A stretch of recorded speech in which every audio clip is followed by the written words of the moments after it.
اللهم صل على رسولك الكريم اما بعد اعوذ بالله من الشيطان الرجيم بسم الله الرحمن الرحيم واذا لقوا الذين امنوا قالوا آمنا واذا خلا بعضهم الى بعض قالوا اتحدثونهم بما فتح الله عليكم ليحاجوكم به عند ربكم افلا تعقلون اولا يعلمون ان الله يعلم ما يسرون وما يعلنون ومنهم أميون لا يعلمون الكتاب إلا أمانيا وإن هم إلا يظنون فويل للذين يكتمون الكتاب بأيديهم ثم يقولون هذا من عند الله ليشتروا به ثمنا قليلا وويل لهم مما كتبت أيديهم وويل لهم مما يكسبون.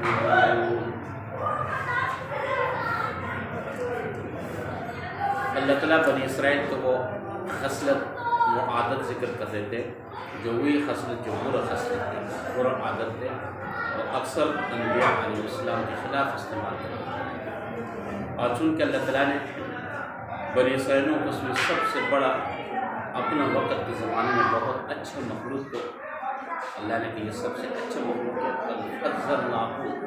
ہم نے بے شمار فضیلت دے دیا.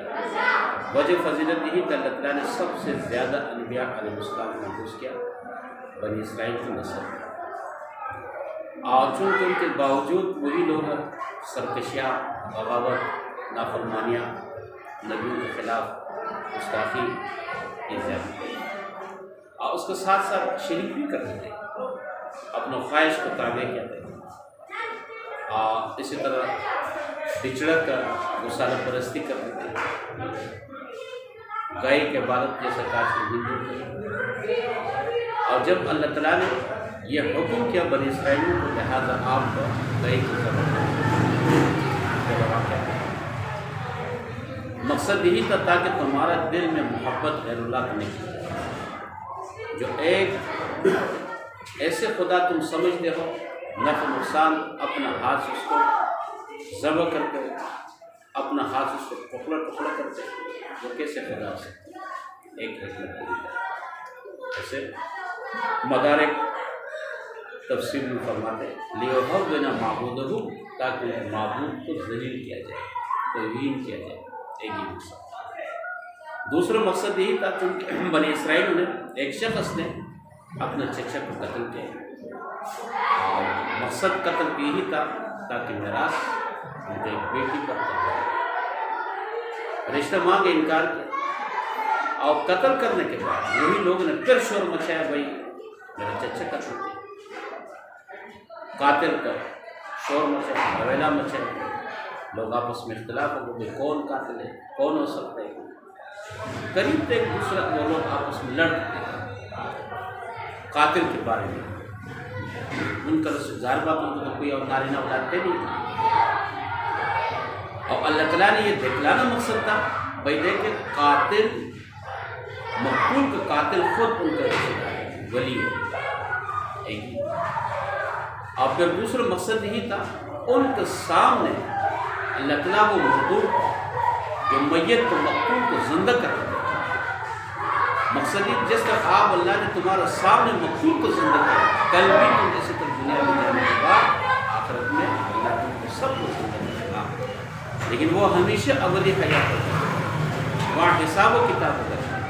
یہاں دنیا کا حیات ہے عارضی طور پر وہ ہمیشہ.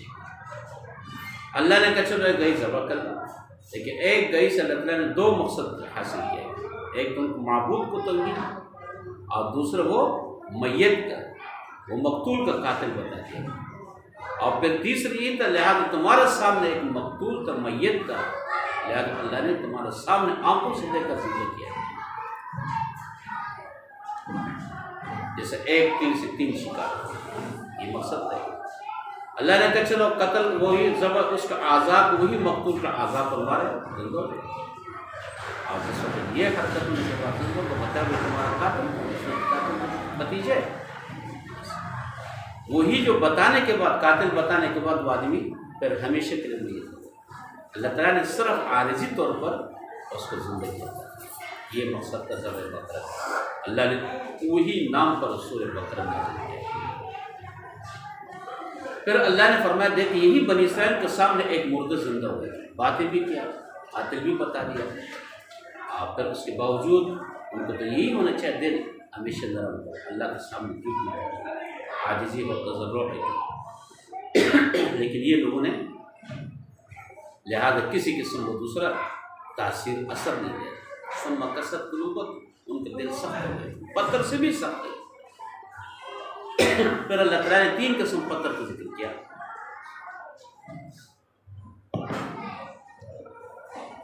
بعض ایسے پتھر ہوتے ہیں وہاں ایک سے دوسرا وہی پتھر سے پانی نکلتے، چشمہ نکلتے اللہ کا خوف کرنے سے، بعض ایسے پتھر ہیں لہٰذا اسی طرح دوسرے ذرا ہوتے ہیں، ٹکڑے ہوتے ہیں اللہ کا خوف کرنے سے، بعض ایسے پتھر پہاڑوں سے گرتے ہیں اللہ کا خوف کرنے سے۔ لیکن اے انسان یہ تو غیر مکلف چیز ہے، یہ تو جامد چیز ہے، پتھر ہے، تو اللہ نے تم کو عقل بھی دے دیا، شعور بھی دے دیا، نبی بھی آپ کے پاس موجود ہے، تورات بھی آپ کے پاس موجود ہے، قرآن بھی آپ کے پاس موجود ہے، پھر بھی لہٰذا تم کو روزانہ بتانے والا موجود ہے، پھر بھی آپ کے دوسرے دل میں کوئی نرمی پیدا نہیں، اس طرح یہ ایک وہ لوگوں کا خصلت ہے۔ پھر اللہ تعالیٰ مکہ اور مدینے میں جو منافقین تصدیق سورۃ مدینے جناب نبی کریم صلی اللہ علیہ وسلم کو مخاطب بنائے، کیا یہی یہود جو موجود ہے، یہود ہے بنو قریظہ بن نذیر، ان سے تم امید کرتے ہو یہ ایمان لائیں گے؟ کبھی بھی ایمان نہیں لائے، چھوڑ دو۔ افتطمعون ان یؤمنوا، کیا تمہاری یہی امید ایمان لائیں گے؟ اللہ نے ان کے دل کے اوپر مہر لگا دیا، ختم اللہ علی قلوبہم، صرف آپ کی بات کو کبھی کبھی دوسرے سننے کے لیے آتے ہیں، سر ہلاتے ہیں، لیکن دل سے ایمان نہیں لاتے، ان سے امید ختم کر دی۔ وجہ کیا ہے؟ یہ ایسے بدبخت لوگ ہیں اللہ کا کلام کو سنتے ہیں، جناب نبی کریم صلی اللہ علیہ وسلم کی بات کو سنتے ہیں، سننے کے بعد پھر تحریف کرتے ہیں، کہتے ہیں یہ مقصد نہیں ہے، عوام کو یہ بتاتے ہیں لہٰذا اللہ کا حکم یہ ہے نہیں، یہ تو وہی لوگوں کے لیے ہوتا ہے، جیسا آج کل مستشرقین یا سیکولر لوگ کہتے ہیں یہ تو وہی لوگوں کا موجود ہے، لوگ تو اس وقت حالات کے مطابق اللہ نے قرآن نازل کیا، وہ تو ان کے زمانے کے ساتھ تعلق ہے، آج جدید دور ہے، کوئی ایسی تبدیلی ہونا چاہیے، بس یہی بین ہی یہود کا آگے وہ عادت کا خصلت ہے، تو اللہ نے ان کو خصلت بتا دیا، اس طرح قرآن ہمیشہ ابدی کتاب ہے، قرآن کا ہمیشہ مضبوط حکمت ہے، تحریف کے لائق نہیں ہے، جب اللہ کے حکم کو آپ اس میں نہ تحریف لفظی کر سکتے، نہ الفاظ کو رد و بدل کر سکتے، نہ وہ معنی کو غیر تعویل کر سکتے۔ پھر دوسرا خصلت بتاتے ہیں، یہ ایسے منافقین ہیں لہذا یہ ہواؤں کو رخ کو دیکھ رہے ہیں، اگر مسلمان کا پلہ باری ہو ہمارا ساتھ ہے، اس کو نام ہوتے ہیں مفاد پرست، ابن الوقت، وقت کو دیکھ تقاضا، اور کبھی دوسرا آگے دوسرے لوگوں کا کافروں کا پلہ باری ہو کہتے بھائی نہ معاف ہوں تمہارا ساتھ دیں گے، بس یہی ہوتا ہے کہ آگے دور چہرہ والا منافق۔ اللہ نے یہ صورت پہلے بھی آیت بتائے تھے، فرماتے وَإِذَا لَقُوا الَّذِينَ آمَنُوا، جس وقت ایمان والوں سے مل جائے یہ خود لقمان ملاقات کر مل جائے آپس میں، کون؟ یہی یہود مسلمان۔ وَإِذَا لَقُوا الَّذِينَ، جب مل جائے وہی یہود آمنوا ایمان والوں کے ساتھ، وہ کون سی ایمان؟ صحابہ نیک لوگ ہیں، کہتے بھائی قالوا آمنا، جی بس ہم نے ایمان لائے، ہم تو تمہارا ساتھ ہیں، قالوا آمنا، وہ لوگ کہتے ہیں ہم نے ایمان لائے، ہم تمہارا ساتھ ہیں، تمہارا ساتھ ہیں، یہ آپ تو بڑا ترقی کر رہے ہیں ماشاء اللہ، واہ، یہ یہود ہے، یعنی یہ مطلب ہوتے ہیں چاپلوس، نمبر 1 چاپلوس ہوتا ہے، اور یہی لوگوں کی یہ خصلت ہے، چاپلوسی ہے۔ دیکھیں یہاں وقفے کا بس تھوڑا انتظار کرنا، یہ بھی لوگ انتظار کرتے ہیں، اب جب وَإِذَا خَلَا بَعْضُهُمْ إِلَىٰ بَعْضٍ، جب چلے جائے یہ ایک دوسرے پر ایک، وَإِذَا خَلَا بَعْضُهُمْ إِلَىٰ بَعْضٍ، جس وقت یہ منافقین چلے جائے بعضهم إِلَىٰ بَعْضٍ، ایک دوسرے پر ایک، انہیں مومن کے مجلس سے جا کر ان کا اپنا مجلس میں بیٹھ جائے۔ بیٹھنے کے بعد وہ بڑے لوگ ابھی چھوٹوں کو ڈانٹتے ہیں۔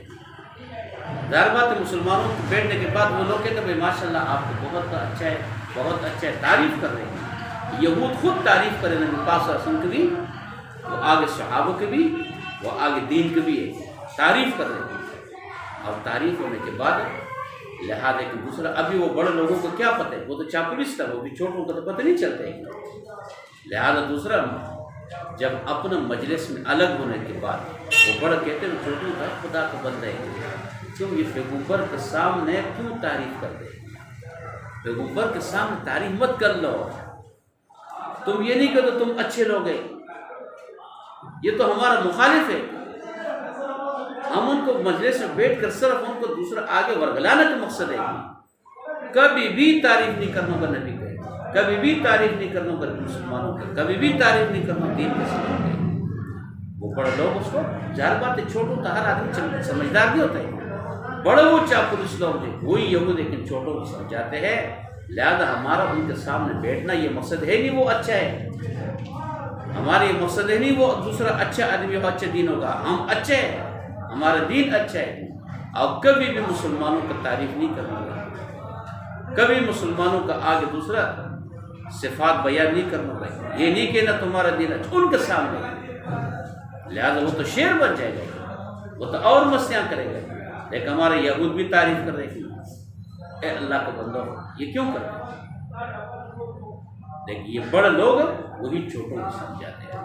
اللہ نے وہی یہود کا منافقت، وہ یہود کا خصلت ہم کو بتا دیتے کہ ایسے چاپلوس لوگ ہوں گے، ان ایسے لوگوں سے فرق ضرور ڈرو، ہمیشہ بیدار رہو، ریڈی ہو جائے، ایسے لوگوں کو بات نہیں آنے۔ آج کل بھی کوئی بھی دنیا میں ہو، یہودی ہو یا کافر ہے یا مشرک ہے، مسلمان جتنے بھی اچھے کام کرے گا، جتنے بھی اچھے کام کرے گا دنیا کے لحاظ سے، وہ کبھی ان کا ہاتھ ان کے منہ سے نہیں نکلے گا یہ اچھے کر رہے ہیں، یہ اچھا کر رہے ہیں، کبھی بھی تعریف نہیں نکلے گا۔ وجہ کیا ہے کہ اس کے دل میں حسد، جلن، بغض پیدا ہوتا ہے۔ وَإِذَا خَلَا بَعْضُهُمْ إِلَىٰ بَعْضٍ، اس وقت چلے جائیے یہود ایک دوسرے پر ایک، قالوا یہود کہتے چھوٹوں کو، أَتُحَدِّثُونَهُمْ، کیا تم بیان کرتے ہو، بِمَا فَتَحَ اللَّهُ عَلَيْكُمْ، جو اللہ نے بیان کیا ہے، اللہ نے تعریف کیا نبی کا، اللہ نے تعریف کیا قرآن اسلام کا، تم کیوں تعریف کرتے؟ ان کا خاموش ہو گیا، ان کو پتہ تھا نبی کریم صلی اللہ علیہ وسلم کے صفات تورات انجیل میں ایک ذرا سر سے لے کر پاؤں تک جناب نبی کریم صلی اللہ علیہ وسلم کی صفات موجود ہے، امت محمد صلی اللہ علیہ وسلم کے صفات موجود ہے، تمام اس کے صفات ہیں، لیکن ان کے سامنے تعریف نہیں کرنا ہوگی، صرف سر ہلا کر ہاں ہاں جی جی بولو۔ قالوا یہود یہی کہتے ہیں بھائی چھوٹوں کو، اتحدثونہم، کیا تم بیان کرتے ہو، تم ان کو بتاتے ہو، بما فتح اللہ علیکم، جو اللہ نے بیان کیا، اللہ نے جو بیان کیا ان کا تعریف نبی کا، لہٰذا ان کے سامنے تم کیوں بیان کرتے ہو، تمہارا کیا ہے، تمہارا دشمن ہے، وجہ بتاتے لیحاجوکم بہ، اور تاکہ کل دلیل لیں گے اللہ کے سامنے، محاجات میں نا دلیل ہے، لیحاجوکم، تاکہ تم کو دلیل میں پیش کرے گا، یا اللہ یہی یہود بھی ہمارا تعریف کر رہے ہیں، ہم کبھی بھی تعریف نہیں کرتے۔ عند ربکم، اللہ کے پاس، اللہ کے سامنے قیامت کے دن، افلا تعقلون، کیا تمہارا سوچ نہیں ہے، عقل نہیں ہے، انہیں مسلمانوں کو تعریف نہیں کرنا گئے۔ یہ ہوتا آج کے دن جناب نبی کریم صلی اللہ علیہ وسلم کی گستاخی وہ لوگ کرتے ہیں، دین کی گستاخی وہ لوگ کرتے ہیں، مسلمانوں کی گستاخی وہ لوگ کرتے ہیں، کبھی بھی یہود سے کبھی بھی لہذا کفار مسلمانوں کو تعریف نہیں کرتے، اور ان کو تو پتہ ہوتا ہے۔ اور اس طرح آیات پہ صورت شروع بھی ذکر کیا ہے، وَإِذَا لَقُوا الَّذِينَ، جس وقت وہی لوگوں کے ساتھ ایمان والوں کے ساتھ مل جائے، قالوا آمنا، ہم تو ایمان لائے، ہم تمہارا ساتھ ہیں، ہم تمہارا ساتھ ہیں، اور ایمان کے بعد وَإِذَا خَلَوْا إِلَىٰ شَيَاطِينِهِمْ، جس وقت ان کے شیطان کے پاس ہے، شیطان سے مراد ان کا سرگنا، ماسٹر مائنڈ، جو بڑے یہودی ہوتا ہے، لیکن وہ چھوٹوں کو تو پتہ نہیں چلتا ہے، ان کا سرداروں کو ہوتا ہے، بڑوں کو ہوتا ہے، وہ جس وقت وہ لوگ کیا ہے ان کو شیاطین کے پاس، ان کے سرداروں کے پاس جو شیطان کی طرح ہے، صرف انسان کی شکل ہے، وہ اندر ہے شیطان ہے بدماش، ان کے پاس جانے کے بعد اچھا تم تو مسلمان کی مجلس میں گیا تھا، تم تو فلان آدمی کے ساتھ، قالوا انما معکم، ہم تمہارا ساتھ ہے، ہم تمہارا ساتھ ہے۔ اور یہی لیکن جو ہمارا ساتھ ہے، جو میرا ساتھ ہے، جو ہمارا دین پر ہے، تم مسلمان کے مجلس میں کیوں بیٹھے؟ تم نے مسلمان کی تعریف کیوں کی؟ وہ ڈرتے کہ وہ کہتے جی ہم تو اس کے ساتھ مذاق کر رہے تھے، ہم سر 6 پینے کے لیے گیا تھا، گپ شپ لگانے کے لیے گیا تھا، کوئی وہاں کچھ کھانا مانا تھا، بریانی تھا، وہی 6 بجے تھا، چلو یار ان کے ساتھ 6 بجے پئیں گے، واپس آ جائیں گے۔ انما نحن مستہزئون، ہم ان کے ساتھ مذاق اڑاتے تھے، مسخرہ کرتے تھے۔ یہ منافق، یعنی ہر وقت یہ اپنا وقت ہوتا ہے، ہر وقت ہوا کو رخ دیتے، کبھی کرتے۔ ایسے کہ شاہ ولی اللہ رحمۃ اللہ علیہ کی مشہور کتاب فوز الکبیر اصول تفسیر میں وہ فرماتے اگر یہود نصارا کو علماء کا خصلت کو دیکھنا چاہے، ہمارا علماء سو کو دیکھنا چاہیے۔ بس یہ ہوتا ہے ہمارا برا علماء کا، علماء کا ہر قسم ہوتا ہے، علماء اچھے علماء بھی تو علماء حق پرست بولتے ہیں، ایک ہوتے ہیں علماء سو، وہ دنیا کو زیادہ ترجیح دیتے بنسبت دین کے مفاد کو، ان کو دیکھیں۔ وہ کہتے ہیں لہذا دوسرا اگر منافقین مدینہ کو تم لوگ کہتے ہیں منافق مدینہ ایک منافقین مدینہ کو چھوڑ دو، آج کل ہمارا سیاستدانوں کو دیکھ لیں، فوز الکبیر میں لے کے ہمارا سیاستدانوں کو دیکھ لے، وہی خصلت ہے منافقین مدینہ کو، وہی خصلت ہے، نام ان کے لیتے ہیں، کام دوسرا سب کچھ ہے لیکن کام وہی منافقین، لیکن اس وقت منافقین اعتقادی وہ کافر ہوتے تھے، وہی جو یہ بولی۔ اللہ نے جواب دے دیکھے یہ تو منافقین آپس میں، یہود کا آپس میں مکالمہ تھا، میرا مقصد یہی تھا لہذا مسلمانوں کا کبھی تعریف نہیں کرنا، مسلمانوں کے ساتھ وفائی نہیں کرنا، مسلمان کے ساتھ ہمدردی نہیں کرنا، وہ بڑے لوگ چھوٹوں کو آگے سمجھاتے ہیں۔ کل یہی لوگ اللہ کے سامنے پیش ہوں گے، کہیں گے بھائی دوسرے یا اللہ دیکھو یہی لوگ ہمارا تعریف کر رہے تھے، یہ بات ہے۔ اللہ نے جواب دیا دیکھیں اولا یعلمون ان اللہ یعلم ما یسرون وما یعلنون، کیا لوگوں کو پتہ ہے نہیں اللہ تعالیٰ جاننے والا ہے، اللہ تعالیٰ جانتا ہے جو تمہارا رازوں کو بھی، تمہارا ظاہر کا بات کو بھی، تمہارا اندر کا بات باہر کا بات سب اللہ جانتے ہیں۔ لہٰذا تم کس مقصد کے لیے جناب نبی کریم صلی اللہ علیہ وسلم کے پاس بیٹھے، تم کس مقصد کے لیے فلان آدمی کی مجلس میں گئے تھے، تم کس مقصد کے لیے فلان آدمی کو دوسرا وہ آگ ان کا تعریف کر رہے، اللہ جان علیم بذات الصدور، اللہ تعالیٰ تمام انسانوں کا سینوں کا رازدار ہے۔ یا کیا بات نہیں دیکھا حالن کہ یہ منافقین آپس میں تھے، یہ منافقین آپس میں بات کس نے بتایا؟ اللہ نے بتایا، اللہ نے بتایا، نبی کریم صلی اللہ علیہ وسلم کو وحی کیا، لہٰذا ہم کو مطلب ہوتا ہے یہ تمہارے بھی اس طرح تم کو دھوکہ دیں گے، یہ یہود اسی طرح سازشی ہے، یہ یہود چاپڑیس ہے، اور یہ یہود اسی طرح دوسرا ابن الوقت ہے، وہ ہواؤں کو دیکھتے ہوئے کس رخ کی طرف ہو، لہٰذا تم پر کبھی بھی بھروسہ نہیں کرنا، اور یہ کبھی بھی ایمان کا تمنا نہیں کرنا، امید نہیں طرف ہو۔ ایسے لوگوں سے کیا امید رکھیں گے تم، خیر کو امید نہیں رکھو، یہ مطلب ہے۔ حالانکہ وہ لوگ آپس میں باتیں کر رہے تھے، آپس میں گفتگو کر رہے تھے، لیکن اللہ تو تمام دل کا رازدان وہی ہے۔ اللہ نے دوسرا وحی کے ذریعے سے نبی کو بتا دیا، اور نبی کو امت کو بتا دیا بھائی قیامت تک یہ سلسلہ جاری ہوگا، یہی آپس میں منافقین مسلمانوں کے یہود نصارہ کے یہی آگے چپکلس، یہی آگے مقابلہ شروع ہو گئے۔ لیکن آپ اپنے ایمان کو مضبوط کر لیں، اپنا دوسرا اعمال کو مضبوط کر لیں، اپنا دلائل کیے۔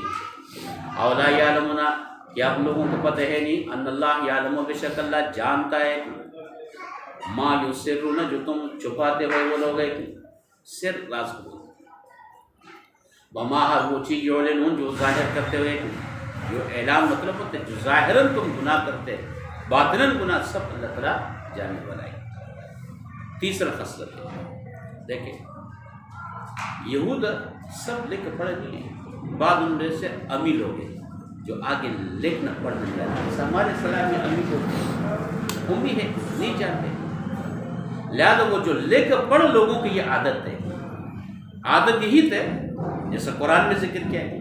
لہذا کوئی مسئلہ جیسا کہ کوئی آدمی ہے امی ہے، ان کو پتہ ہے نہیں بھائی تورات نہیں پڑھ سکتے، مسئلہ قرآن جیسا کاج کر بھی ان کو مسئلہ پتہ نہیں ہے جیدے نہ جیدے، لہذا کسی مولوی صاحب کے پاس مولوی صاحب یہ مسئلہ جو ہے کیا مسئلہ ہے، کوئی مسئلہ بھی ہو، ابھی دیکھ کہ وہ آدمی مفاد پرست ہے مولوی صاحب، وہ دیکھتا ہے، لہذا اگر دوسرا اگر یہ مسئلہ بتاؤں گا میرے لیے نقصان ہے، مسئلہ نہیں بتاتے، چھپاتے ہیں، یا ایسے مسئلہ ہوئی ہو سچ مسئلہ ہو لیکن ان کو پتہ جان بوجھ کر کہتے یہ مسئلہ اس طرح ہے، غلط بتائے، وجہ کیا؟ اپنے مفاد پہ۔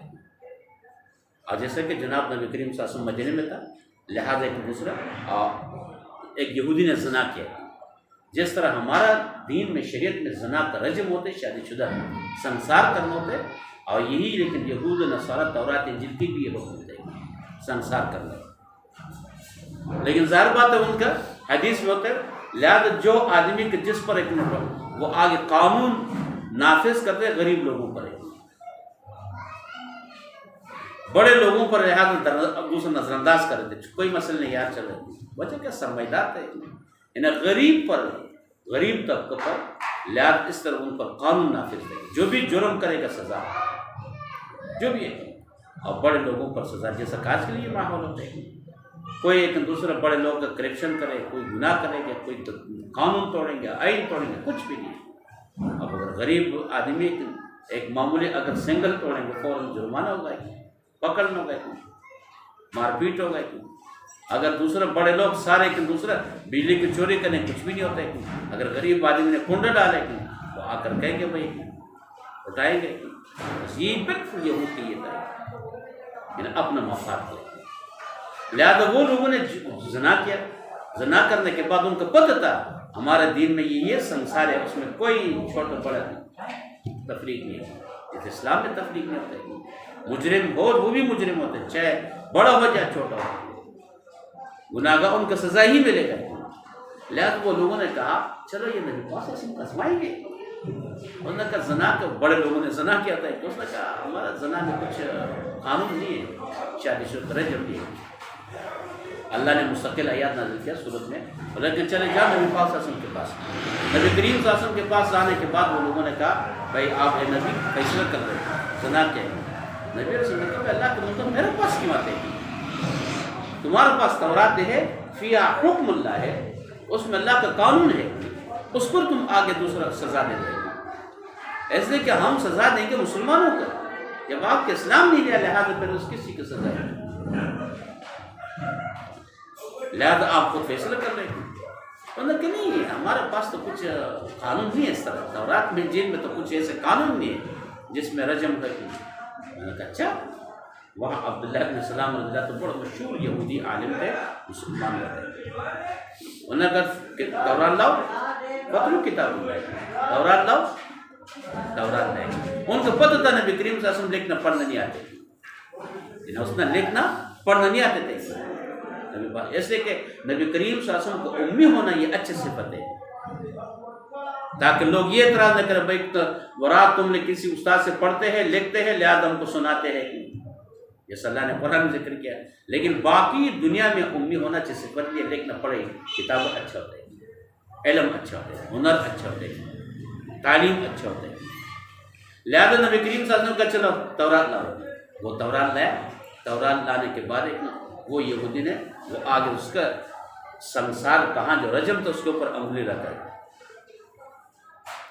مولوی صاحب نے انگلی رکھا ہے، وہ آگے پیچھے پڑھتے ہیں، آگے پیچھے پڑھتے ہیں، نبی جیسے میں نے انگلی رکھا اس کو کیا پتہ تم لیکن اپنے مقصد کے نیچے وہ چھپاتے ہیں، آگے لوگوں کو پتہ ہے نہیں، وہ تو ساتھ ہی پڑھتے ہیں، جیسا آج کل بے شمار، آج کل تو نہیں ہے، پرانے زمانے میں علماء پر اعتماد کرتے تھے، بس علماء نے جو کہا بس آمنا وسلم، ہمارا مولوی صاحب ہے، چاہے غلط کیا یا سچ کیا، آگے دوسرا یہ نہیں تھا، اندر تکلیف تھا، آج کل تو لوگ علماء تو سچ بھی بولیں گے پھر بھی نہیں مانتے، پھر بھی زمانہ تبدیل ہو گئے، انہیں ہر چیز میں تمیز کرنا چاہیے، یہ ہوگا بھائی عالم نے ظاہر بات ہے جو بات کیا اگر واقعی قرآن حدیث مخالف، کوئی ایسے عالم حق نہیں ہوگا، علماء حق نہیں ہوگا قرآن حدیث کے مخالف بات کرے گا، سوال پیدا نہیں ہے۔ مثال جب آگے پیچھے پڑھا عبداللہ بن سلام رضی اللہ تعالیٰ عنہ جو پڑھ یہود کا عالم تھا، مسلمان تو صحابی تھا، نبی کریم صلی اللہ علیہ وسلم بیٹھ گئے، وہ پڑھنے کے بعد اس نے کہا عبداللہ ارفع یدک, ہاتھ اٹھاؤ.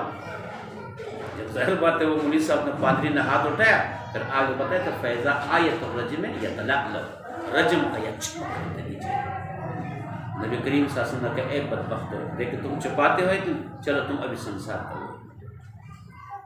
وہی لوگوں نے سنسار کیا, لیکن تورات کا حکم تھا, قرآن کا حکم پتہ ہے, فیہا حکم اللہ ہے, لہذا فتلو ہے, اللہ نے آیات نازل کیا ہے, یہ وہ بتاتے ہیں.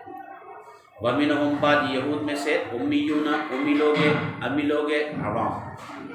مطلب ہوتا ہے کچھ لکھنا پڑھنا نہیں آتا. دیکھا امی کس کو بولتے ہیں؟ لا یعلمون الکتاب, کتاب پڑھنا نہیں آتے, تورات پڑھنا نہیں آتے, قرآن پڑھنا نہیں آتے. لہٰذا دیکھا حقیقتاً امی وہی شخص ہوتے ہیں جس کو قرآن پڑھنا نہیں آتے, اگر کہ بڑا ڈگری ہو. جو سورہ اخلاص نہیں آتے وہ تو اس کا تم امی کہیں گے, طالب یافتہ کہیں گے. جب اس کو سورہ اخلاص پڑھنا نہیں آتے, اور پھر بھی آگے لکھنا, اس نے کہا میں نے تو کتابت و خط میں تو یہ لکھنا ہے, کیوں تم غلط لکھنے کے بعد کیا وہ غلط پڑھیں گے؟ لکیر کا فقیر تو نہیں ہوتا ہے. بعض یہود میں سے امیون, امی لوگ ہیں, لا یعلمون الکتاب, کتاب پڑھنا نہیں آتے, من التورات ہے, اور اللہ امانیہ, مگر اپنا خیالات, بس اپنا خیالات مطابق ہے. جیسا آج کل ایک ہمارا دوسرا انجینئر مرزا صاحب ہے, خود قرآن پڑھنا نہیں آتے, ان کے سامنے ایسی کتابوں کا حدیث کا ڈھیر ہوتے ہیں, لوگ متاثر ہوتے ہیں, بھائی ماشاء نہیں پڑھتے. جیسا قادیانی ہے, قادیانوں کو جو بڑے سربراہ تھے خلیفوں سے مسرور ہے, خود قرآن پڑھنا نہیں آتا. آج کل تو سوشل میڈیا لوگوں نے بھی سنا ہوا ہے, قرآن پڑھنا نہیں آتے, پھر بھی لوگ اس کو امیر المومنین خلیفہ بنتے ہیں, مانتے ہیں. اندازہ کر لو. اور یہ شیطانی ہے, اللہ امانیہ, مگر اپنا خیالات. آپ مرزا, انجینئر مرزا کو اس کو دیکھو, کیا وہ آگے دوسرا اپنا خیالات خیالات خیالات خیالات. اور نہ کہ بھائی آگے قرآن کو پڑھنے کی کیا ضرورت ہے, کہہ رہے یہ تو خود بخود آئے گا, کہ اللہ امانی, مگر اپنا خیالات ہے. صرف یہ نہیں ہے, بے شمار ایسے لوگ ہوتے ہیں, بے شمار قادیانیوں کو ہوتے ہیں, مرزائیوں کو ہوتے ہیں, روافظ کو ہوتے ہیں, خوارج کو ہوتے ہیں, اپنا خیالات. عالم کے دین خیالات کا نام نہیں ہے, دین اللہ کا حکم ہے, دین نام اتباع, دین نام سنت کا ہے, دین نام دوسرے نقل کا ہے. عقل سے نہیں ہوتا ہے, عقل سے نہیں ہوتا ہے. لہذا اگر عقل سے ہوتے تھے, جناب نبی کریم صلی اللہ علیہ وسلم سب سے بڑا عقل تھا, اللہ نے کیوں تو قرآن نازل کیا. مطلب بات ایسے لوگ ہیں وہ کتاب پڑھنا نہیں آتے, اللہ امانی, مگر اپنا خیالات. امانے امیدیں, بس امید رکھ خیالات ہے. وَإِنْهُمْ إِلَّا يَظُنُّونَ, نہیں مگر وہ لوگ مگر صرف خیال رکھتے ہیں. اِنْهُمْ إِلَّا يَظُنُّونَ, مگر وہ لوگوں کا خیال ہے کہ بس یہ کر لو, یہ کر لو, یہ کر لو. آج کل بڑے بڑے لوگ ہیں, وہ کہتے ہیں ہم تفسیر لکھ رہے, بے شمار ہے, بے شمار کہتے ہیں تفسیر لیں گے, یہ لکھیں گے, یہ کر لیں گے, یہ کر لیں گے. کون سا صرف خیالات ہے. شیخ طنطاوی بہت بڑے کا عالم گزرا ہے, بزرگ ہے, جدید دور میں, جدید دور میں. اور جیسا دوسرا وہ آگے اس کا تفسیر ہے, اور جیسا کہ ہمارا تفسیر جو کیا نام ہے وہ بڑا علی گڑھ کا جو سر سید احمد خان ایک مرحوم کا, اس کی بھی ایک تفسیر ہے, اس کی بھی تفسیر ہے. لہٰذا دوسرا وہی تفسیر ہے, لہٰذا صرف خیالات خیالات, بس ادھر ہوگا ادھر ہوگا. اور جس وقت شیخ طنطاوی مصر کا بہت بڑا عالم گزرا ہے, لیکن آگے سائنس کا, ٹیکنالوجی کا, اسی طرح دوسرا لیکن خیالات سیاسی آدمی تھے.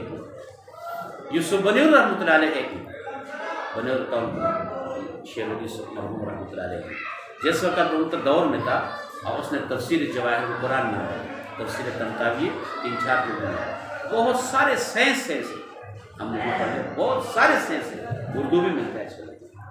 بھائی سائنس سے, سارے سائنس سے, کسی آدمی نے سائنس نہیں پڑھا یا کوئی تعلیم نہیں کہ وہ آگے نہیں پڑھ سکتے, اس میں ہے کیا چیز ہے, اپنا اپنا علم منطق کے فلسفے. لہٰذا جس وقت اس نے اپنا تفسیر مرحوم لیکن بنور رحمۃ اللہ علیہ کے سامنے پیش کیا, بھائی آپ اس کو دیکھ لو, اس میں کیا تفسیر کتنا ہے تم دیکھ لو. اس نے کہا فی ہے کل شیء الا التفسیر, اس نے کہا اس میں تو سارے سائنس سے کوئی تفسیر ہے نہیں, اس میں تو سب چیز ہے دنیا کے بارے میں, لیکن تفسیر نہیں ہے. جو قرآن حدیث میں جو تفسیر ہے وہ نہیں ہے, یعنی تفسیر سے خالی ہے, یعنی کہ اپنا خیال ہے. وہ یہی خیال کرتے بھائی بے شمار, آج کل بے شمار تفسیر ہے, قادیانوں کو ترجمہ ہوتے ہیں, اس کو روافظ کو ہوتے ہیں, مرزائیوں کو ہوتے ہیں, وہ آگے فلان فلان لوگ ہوتے ہیں. صرف تفسیر یہ ہوتے ہیں جو علماء حق کا خاص کام ہے. پھر لیکن اللہ نے کہا ایسے لوگوں کا لہٰذا صرف خیالات پر وہ اپنا دوسرا ترجمہ کرتے ہیں، اپنا خیالات پر وہ اپنا خواہش کو تابع کر کے تو بھئی یہ تفسیر یہ اللہ کی کتاب ہے. اللہ نے ایسے لوگوں کی کیا کہا؟ فویل ہلاکت تبعیہ، تباہ ہوگا، ہلاکت ہوگا، بربادی ہوگا. دنیا کا تعلیم میں تم کر سکتے، دنیا کی کتابوں میں کر سکتے، قرآن حدیث میں نہیں کر سکتے. قرآن حدیث میں نہیں کر سکتے. دنیا میں آج کل جتنی بھی تفسیر ہو، ہر تفسیر ایک دوسرے کے ساتھ مختلف ہوتے ہیں. فویل تباہی ہے، ہلاکت ہے، بربادی ہے. للذین وہ لوگوں کے لیے یکتمون الکتابہ وہ لکھتے ہیں اپنا طرف سے اللہ کا حکم، بأیدیہم اپنا ہاتھ سے فتوہ لکھتے ہیں، اور ثم یقولون پھر وہ اپنا ہاتھ سے غلط فتوہ لکھ کر یہ کہتے ہیں ھذا من عند اللہ، یہ اللہ کی طرف سے. ابھی عوام کو کیا پتہ ہے مولوی صاحب نے فتوہ دے دیا، وہ تو یہی کہے گا نا مولوی صاحب نے فتوہ دے دیا، اس کو کیا پتہ ہے فتوہ ایک دوسرا غلط دے دیا کہ صحیح دے دیا. بھائی کس سے کہ آج کل علماء کہتے ہیں بھائی کوئی بھی مسائل ہو کسی مستند علماء سے پوچھ لے، عالم سے. مستند مطلب ہوتے وہ آگے حقیقت کو جان ان سے پوچھ لے. مثال ابھی رمضان ویسے بھی آنے والا، رمضان میں کتنا ٹاک شو میں اداکارہ خاص کر ہمارا عامر لیاقت وہ آگے مسائل وہ بتاتے، دعا وہ بتاتے، رمضان کے سحری کا فضائل وہ بتاتے اور دوسرا وہ بتاتے. ابھی ان سے کیا دین کا توقع کرتے ہیں؟ اور لوگ کہتے ہیں بھائی ہم نے ٹی وی میں سنا، فلان سے سنا. یہی کہتے ہیں بھائی تم نے ان سے سنا نہ ختم معاملہ، لیکن سنا ہوا ہے پھر ہمارا پاس کیوں آتے ہیں؟ ان کا اعتماد کر رہے تمہیں. اور یہی اللہ نے فرمایا ایسے لوگوں کے لیے ہلاکت تباہی ہوگا، بربادی ہوگا. اپنا طرف سے دوسرے مسائل بتا کر جو اللہ کا حکم نہ ہو. مقصد یہ ہوتا ہے کہ دنیا کمانا. وہ لوگ کہتے ہیں نا ایک دوسرے آگے شو میں کروڑوں کے لوگ کماتے ہیں، لاکھوں کو پیسہ کماتے ہیں. لیکن جو علماء حق جو آگے مسجد میں بیٹھ کر مدرسے میں بیٹھ کر لہٰذا وہ جو حقیقتاً اصل جو دین بتاتے ہیں لیکن اس کو کوئی قدر نہیں ہے، اس کو وہ نہیں پتہ، وہ کوئی قدر نہیں ہے. اللہ نے فرمایا ایسے لوگوں کی تباہی ہوگا. یکتمون الکتابہ وہ لکھتے ہیں کتاب، فتوہ لکھتے، خط لکھتے بأیدیہم اپنا ہاتھ سے. لیکن ہاتھ سے یہ مطلب ہے نا ہر آدمی اپنا ہاتھ مطلب ہوتے جو قانون نہ ہو، قرآن کا لفظ نہ ہو، شریعت نہ ہو، وہ ان کی شریعت سمجھتے ہیں. ورنہ ہر آدمی ہم بھی اچھے فتوہ کہاں سے لکھتے ہیں. مطلب ہوتے جو آگے دین میں نہ ہو اس کو دین سمجھتے ہیں. بدعت ہو، رسم ہو، رواج ہو، آپ اس کو ثواب سمجھتے ہیں، جو اصل ثواب ہے اس کو پیچھے چھوڑتے ہیں. اور ثم یقولون پھر وہ لوگ کہتے ہیں ھذا من عند اللہ، یہ اللہ کی طرف سے. یہ قرآن کا مسئلے، یہ دین کو مسئلے قرآن میں ذکر کیا، حدیث میں ذکر کیا، کہاں ذکر کیا؟ ابھی عوام تو اعتبار کرے گا لیکن بھائی دوسرا اگر کبھی ہو کوئی پوچھ لو بھائی یہ مسئلہ کہاں ہے. یہ لوگوں کا مقصد کیا ہے؟ مقصد تو ہے لیشتروا بہ ثمنا قلیلا، اور تاکہ یہ اپنے مفاد کو دین نہ ہو لہٰذا ان کا دین بتا کر سمجھ کرے کہ لوگوں سے آگے بٹورا مقصد ہو بس دنیا حاصل کر لو. لیشتروا بہ ثمنا قلیلا تاکہ یہ لوگ خریدے حاصل کرے بھی یہ اپنے فطر سے اپنے مسائل سے ثمنا قلیلا. دنیا معمولی ہے، دنیا ہے معمولی، ہزاروں لاکھوں کو پیسوں پھر بھی معمول ہوتے ہیں. مطلب ہوتے ہیں یہ مفاد کو دیکھتے ہیں، مفاد پرست ہے. دنیا حاصل کرنا یہ مقصد ہے. وہی لوگوں کا کوئی دین کے ساتھ تعلق نہیں، کسی قسم آگے شریعت کے ساتھ تعلق نہیں. ایک اللہ نے 3 مرتبہ کا ایسے لوگوں کے تباہی ہوگا، بربادی ہوگا. فویل لہم پھر ہلاکت ہوگا ان کے لیے، مما کتبت ایدیہم وہ لکھتے اپنے ہاتھوں سے جو شریعت کے خلاف ہو، قانون کے خلاف ہو یا شریعت کے مسائل کے بالکل متصادم ہوئے. ایسے لوگوں کے ہلاکت ہوگا. ویل مانا ہے ہلاکت، عرب میں اس کو دوسرا تباہی کا معنی ہوتا ہے. بعد کا یہ ویل جہنم کے ایک وادی کا نام ہے، وہ ان کے لیے جہنم کو وادی ہوگا. ایک جہنم تو بجائے گا، جہنم کے بے شمار وہ آگے مراتب درجات ہے، وہ ایک وہ ویل ہے. وہ ویل ہلاکت ہوگا لوگ یہی لوگوں کے لیے مما کتبت ایدیہم جو لکھتے ہیں اپنا ہاتھوں سے لیکن وہ شرعی مسئلہ نہ ہو، قانون نہ ہو، قرآن کے خلاف. نمبر 3 پھر کہا اللہ نے وویل لہم تباہی ہوگا ان کے لیے مما یکسبون جو عمل کرتے تھے. بھائی یہ کیوں کسب کرتے ہیں؟ تمہاری یہ کرتوت کیوں ہے؟ تمہاری یہ فعل کیوں ہے؟ جو تمہاری یہ فعل، تمہاری یہ خصلت، تمہاری یہی تباہی ہوگا۔ مقصد یہ تھا، لہٰذا ایک دوسرے یہود کا اعمال کو بچنا چاہے، اس لیے کہ نبی کریم صلی اللہ علیہ وسلم فرماتے ہیں یہ ہمیشہ خباثت ہوتے ہیں، ہمیشہ مفاد کو دیکھتے ہیں، ہمیشہ اسی طرح دوسرا وہ اپنا خیالات پر ان پر کسی قسم کا اعتبار نہیں کرتے۔ لہٰذا ایسے لوگوں سے آگے اپنے نفس کو بچا دو اور دور رہو، اس وقت تمہارا ایمان بھی تازہ ہے، ایمان بھی مضبوط ہو جائے۔ اللهم حبب الإيمان وزينه في قلوبنا وكره إلينا الفسوق والعصيان، اللهم ربنا آتنا في الدنيا حسنة وفي الآخرة حسنة، اللهم ربنا تقبل منا إنك أنت السميع العليم، اللهم إنك عفو كريم تحب العفو، اللهم نسألك العافية المعافاة في الدنيا والآخرة.